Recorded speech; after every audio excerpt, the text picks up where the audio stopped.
Hi mga preni! Sarsa pa lang ay ulam na. Ganito kami magluto ng kaldereta sa Batangas. Ay talaga nga naman na pag ito'y natikman mo, gugustuhin mo na rin talaga na makapangasawa ng taga rito. Hanay Pani from Panis Cookery. Ilagay ang sliced beef dito sa bowl. I-add natin ang soy sauce, ito ay 1/4 cup. Pwede kayong mamili dito sa dalawang sauce na to ha. Ito yung gagamitin natin, basahin nyo na lang at napakahirap bigkasin. 1/8 cup ang ilalagay ko. Tapos mag-add ako dito ng 1/3 cup of water. Saka natin ibubuhos dito sa ating beef. At ang purpose ko naman dito, kaya nilalagyan ko ng tubig ay para mas nakalubog ang ating beef habang binababad. Lagyan din natin ng ground black pepper o pamintang durog. Haluin natin. At para sa kompletong listahan ng mga sangkap ay panoorin ang video hanggang dulo. Importante mga preni ay i-massage natin to distribute the flavor. I-cover muna natin at i-marinate natin ito for 1 hour. 1 hour later ay nanood na ang lasa nito. Isa-separate natin ang beef mula dito sa sauce at set aside natin ang marinade sauce. Turn on the heat at sa kawali ay maglagay ng butter or margarine. Ito ay 60 grams. Lulusawin lang muna natin ito saka natin ilalagay ang bawang. Isutay natin ang garlic until brown or until aromatic.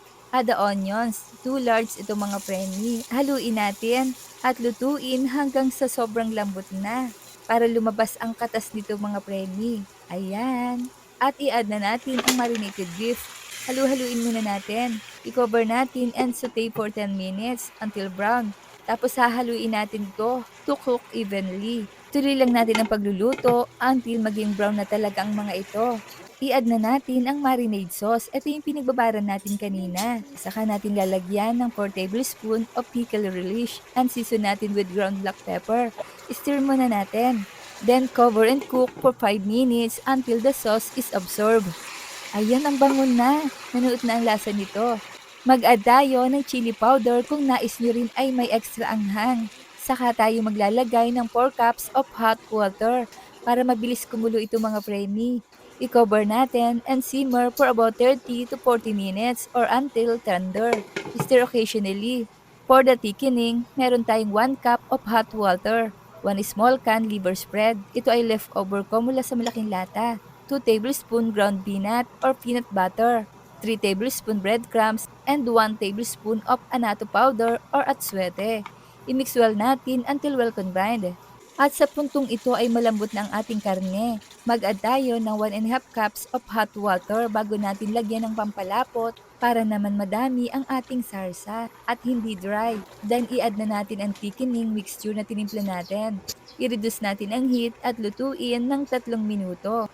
Haluin ng tuloy-tuloy. I-add na natin ang bell peppers. This is optional lang mga premi ha. At grated cheese. Stir and cook for 5 minutes until thickens. At ito nga ang sekreto ng kalderetang Batangas. Hindi na kailangan ng mga gulay na ilalagay pa. Ganito lang ay sapat na. At kung gusto niyo naman ay mas marami pang sarsa, pwede kayong mag-add ng water at i-adjust ang taste. Kayo nang bahala sa nais nyo.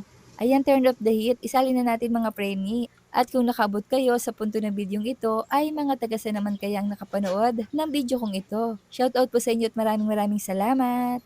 Eto na ang ating masarap na beef calderetang Batangas. Kumusta mga preni? Nagustuhan niyo po ba ang reseping ibinahagi ko today? Pwede kayong mag-iwan ng komento sa ibaba. Ayan, kain na po tayo mga preni. Ay, ang sarap. I-try nyo na rin. Kaya naman kung hindi pa kayo nakapollow sa aking page ay follow nyo na ako para updated kayo sa mga reseping ibabahagi ko pa. Huwag kalimutan, cook with love. Thanks for watching. Bye-bye!